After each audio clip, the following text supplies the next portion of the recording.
지난주에 집중호우로 인해서 우리 지역에 큰 피해가 있었는데요. 이제 비 예보도 계속 이어질 상황이고 또 태풍도 올 수 있기 때문에 걱정이 정말 큽니다. 네, 맞습니다. 네. 특히 태풍이 오면요, 비도 많이 올 수 있고요. 무엇보다 강한 바람으로 인한 피해도 있어서 철저한 대비가 필요합니다. 어떻게 대비하면 좋을지 오늘 함께 자세히 알아보도록 하겠습니다. 네, 충남 재난안전연구센터의 조성 박사와 함께하겠습니다. 박사님 안녕하세요. 네, 안녕하세요. 네, 사실 저는 태풍이라고 하면 그 이름의 뜻에 따라서 큰 바람인 줄 알았는데 그게 아니더라고요, 박사님. 이게 정확하게는 어떤 의미인가요? 네, 큰 바람이라고 보시는 것도 뭐 무리는 아닌데요. 그래요? 네. 보통 이렇게 태풍이라고 하면 클 태자를 써서 태풍 아닌가 네, 이렇게 네. 생각하시는데 사실 이거는 그런 의미는 아니고요.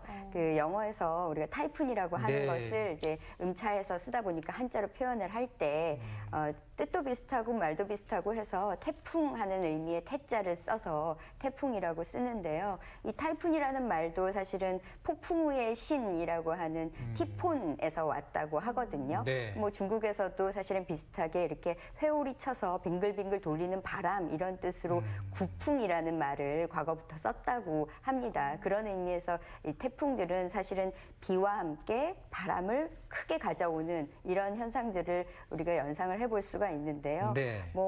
그 자세하게는 위도상으로 5도에서 한 25도 정도 되는 위치에서 온도는 한 27도 정도 되는 해수 온도를 갖고 있는 공기층들이 바람을 일으키고 수증기를 잔뜩 머금은 상태로 이동하는 현상들을 우리가 태풍이라고 하고요. 이때 동반되는 바람의 속도가 상당히 빨라서 분당 17m 초당 17m 이상 네. 가는 바람이 온다라고 하면 우리가 보통 태풍이라고 정의를 합니다. 네. 네, 우리나라도 사실 그동안 태풍에 의해서 큰 피해가 발생했던 적이 몇 번 있었는데요.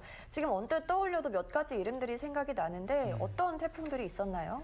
2000년대 이후만 보시더라도 2002년에 루사, 네, 기억나요. 2003년에 매미 이런 태풍들 기억나실 것 같습니다. 루사 같은 경우에는 뭐 우리나라를 거의 관통하다시피 해가지고 지나가면서 비도 많이 뿌렸거든요. 네, 강릉 지역에는 누적 강수가 800mm가 넘는 정도로 이렇게 큰 피해를 줬고 또한 재산 피해도 5조 원이 넘었어요. 그리고 매미의 경우에도 비슷하게 그 인명 피해가 100명 이상 사망이 나오고 네. 이런 피해들이 있었고 그리고 2012년에는 이게 볼라벤이 있었는데요. 이때는 조금 특이한 것이 이제 한 태풍이 오고 난 다음에 연이어서 세 개의 태풍이 같이 오는 바람에 또 큰 피해를 남기기도 했습니다.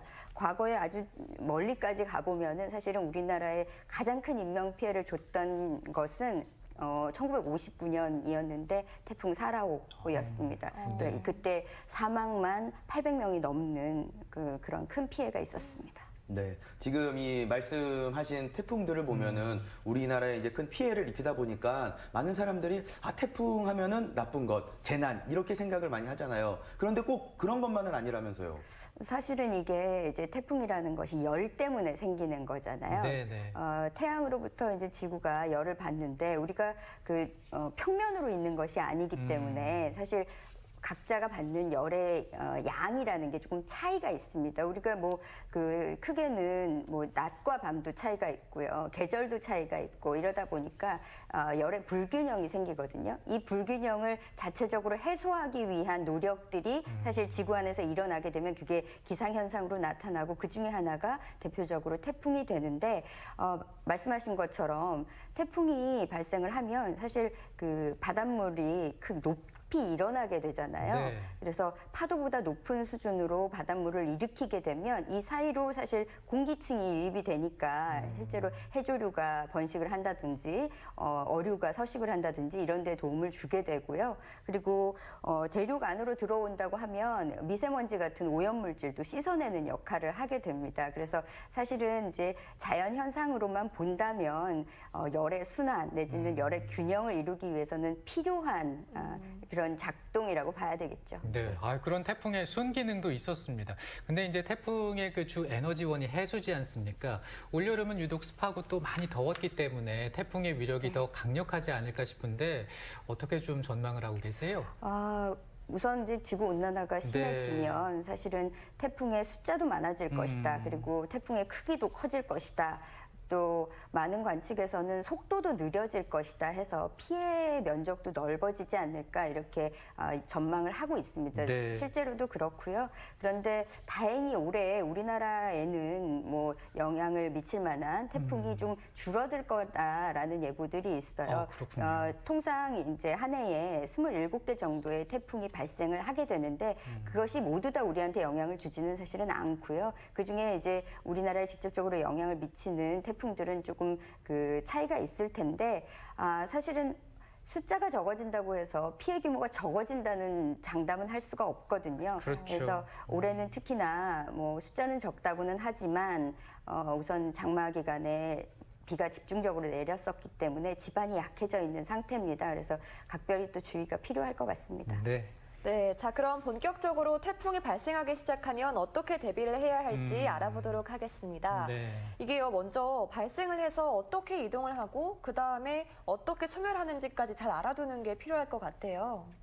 네, 보통 그 태풍이 생겨나서 공기가 태풍으로 발전을 하고 또 그것이 영향을 범위를 크게 넓히는 최성기까지 간 다음에 열대성 저기압으로 소멸을 하는 시기까지 한 4단계 정도로 구분을 하는데 각자마다 시간은 조금 차이가 있습니다. 네. 일주일에서 크게는 한 달 정도까지 걸린다고 보고 있습니다. 그런데 이 진로라는 거는 꼭 정해져 있는 것은 아니지만 대체로는 우리나라에 영향을 주는 북반구에 영향을 주는 태풍의 경우에는 북서쪽으로 진행을 하다가 북동쪽으로 방향을 틀면서 꺾여 나가요. 그래서 우리가 보통 이제 그 뭐 북태평양에서 발생한 태풍의 구름이 이동을 하면서 우리나라에 영향을 줄 걸로 예보를 하다가 이상하게 일본 쪽으로 빠져나간다 이런 네. 얘기 많이 들으실 것 맞아요, 같아요. 맞아요. 예, 네. 통상은 그것이 태풍의 정확한 진로상에 북서쪽으로 진행하다가 동쪽으로 이동하는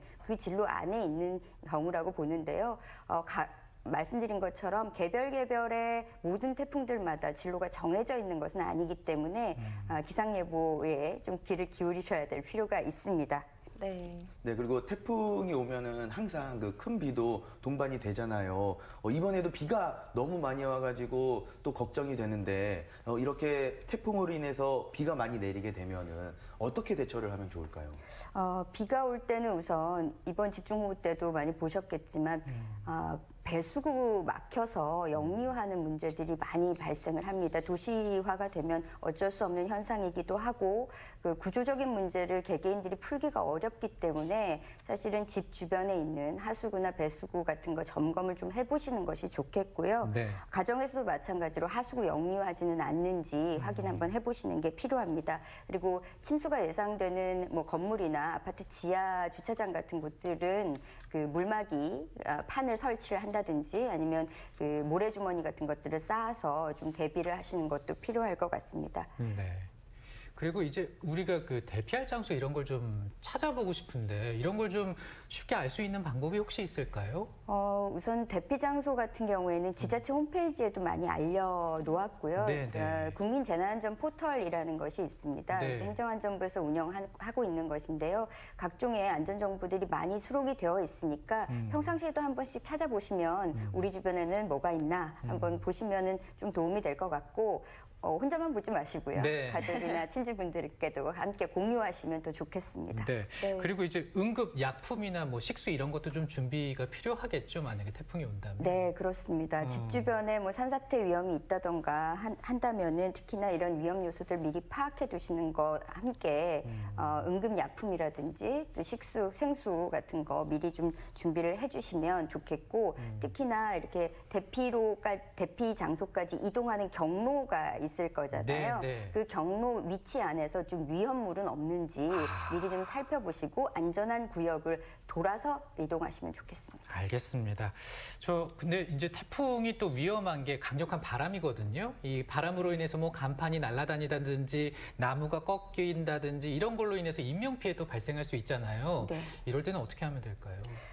실제로 태풍 오는 날에는 가급적이면 외출하지 마셔라 이런 말씀 드리는데 바람이 강력하다는 것은 정말 통상적으로 부는 바람이 아니기 때문에 사람이 날아가거나 자동차가 움직일 정도의 거센 바람이 불어옵니다. 그러면 네. 그 정도 바람까지 아니라 하더라도 말씀하신 것처럼 물건이 날아와서 부상을 입히는 경우들이 있는데요. 네. 그 외부에 적치해 놓던 물건들이 있다면 좀 실내로 좀 들여놓으시는 것이 좋겠죠. 그래서 창문들도 좀 고정을 시켜서 흔들리지 않도록 하시는데 테이프로 좀 막아놓으시라 하면 어디를 막아야 되는 건가 그러니까요. 이런 네, 생각하시게 네. 되거든요. 창틀을 예쁘게 막지는 마시고요. 네. 신문지나 이런 것들로 고정을 시키라는 의미는 창틀과 창문 사이가 덜렁덜렁하게 움직이는 경우들이 많이 있어요. 이렇게 움직임이 있으면 바람이 있을 때 그 부서질 위험이 있기 때문에 고정시키라는 것이니까 신문지를 끼워 두신다거나 그 주변을 테이프로 막아서 흔들림을 방지하시는 것이 좋습니다. 네. 네, 특히 농촌에서는요, 이 하우스 농가들의 바람 피해가 또 정말 심각하잖아요.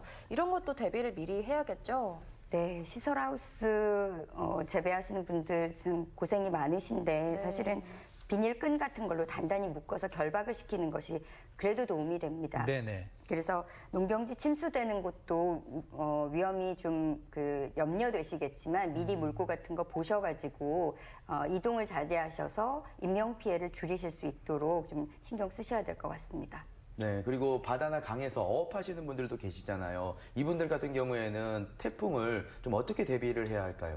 보통은 태풍 경보가 있으면 모든 선박들이 이제 그 항구로 다시 돌아와서 네. 선박을 다 묶어 놓거든요. 이렇게 고정을 시켜서 서로 움직이는 가운데 부서지지 않도록 하시는 것이 좋고요. 어망이나 어구 같은 것들도 안으로 들여놓으시는 게 중요합니다. 특히나 태풍 경보가 있을 경우에는 해경에서 그 조업을 중단하고 빨리 피하라는 조치들을 경고를 하거든요. 이런 대피 방송에 잘 따라주시는 것이 좋겠습니다. 네. 그리고 이번 집중호우 때도 그랬고 태풍이 오게 되면 이제 고립이 될 수 있잖아요, 박사님. 이럴 때는 어떤 조치를 가장 먼저 하는 게 좋을까요? 네, 만약에 집 안에 있다, 네네. 건물 안에 있다라고 한다면 전기 차단을 하시는 것이 전기 차단이요? 네, 제일 네. 먼저 필요합니다. 물이 들어오게 되면 우리 감전 위험이 크거든요. 네. 그런 위험들을 피하시는 것이 좋겠고 사실 물이 들어올 때 갑자기 물이 차오르게 되면은 그 지하 같은 경우에는 문이 제대로 열리지가 않아요. 네. 그래서 20cm 정도 이하일 때는 문이 잘 안 열리게 되면 한 곳으로 집중적으로 충격을 줘서 바깥에 있는 물이 안쪽으로 들어올 수 있게 만들어주면 수압 차이가 좀 적어지면서 문이 열리게 되는데 네. 사실은 이것도 말씀드린 것처럼 무릎 높이까지 물이 차오르는 상황에서는 혼자서 문을 열기 굉장히 어렵습니다. 그러시죠. 그래서 네. 빨리 탈출을 하시는 것에 가장 유의를 하셔야 될 것 같습니다. 네. 바로 못 나오셨다면 건물에서는 가장 높은 곳 그런 곳에서 구조를 기다리시는 것이 필요할 것 같고요. 네. 차로 이동하시는 가운데서도 고립되시는 경우가 꽤 있어요. 그렇죠. 차 문이 안 열린다라고 말씀하시는 경우가 많았는데 바깥에 물이 조금씩 차오르기 시작할 때는 아까 그 지하에 문 여는 거랑 비슷하거든요. 물높이가 차 안에 있는 물높이와 큰 차이가 없어졌을 때 한 20cm 이내로 줄어들었을 때 문을 열게 되면 오히려 탈출이 더 쉬우니까 침착하게 기다리셨다가 문 열고 탈출하시면 좋게 되겠습니다. 알겠습니다. 오늘 여러 가지 이제 수칙들을 좀 말씀을 해 주셨는데 이런 걸 좀 잘 기억해 뒀다가 올 여름의 태풍, 가을의 태풍 잘 대비를 해야겠습니다. 오늘 박사님 자세한 이야기 잘 들었습니다. 고맙습니다. 네, 감사합니다. 네, 오늘 안효선 리포터 소식 잘 들었습니다. 네. 식품 첨가물이 많이 함유된 식품을 초가공식품이라고 하는데요. 우리나라 성인이 하루에 섭취해야 되는 열량의 4분의 1을 이 초가공식품으로 섭취한다고 하니까 건강에 대한 좀 신경을 많이 쓰셔야 되겠더라고요. 네, 맞습니다. 이 초가공식품을 많이 섭취하면요, 심혈관 질환이나 뇌혈관 질환이 발생할 위험이 무려 10%나 높아진다고 합니다. 가공이 덜 된 식품일수록 또 첨가물이 덜 들어간 식품일수록 더 건강하다는 것 우리가 식사할 때 꼭 기억해야겠습니다. 네, 저희는 내일 또 인사드리겠습니다. 시청해 주셔서 고맙습니다.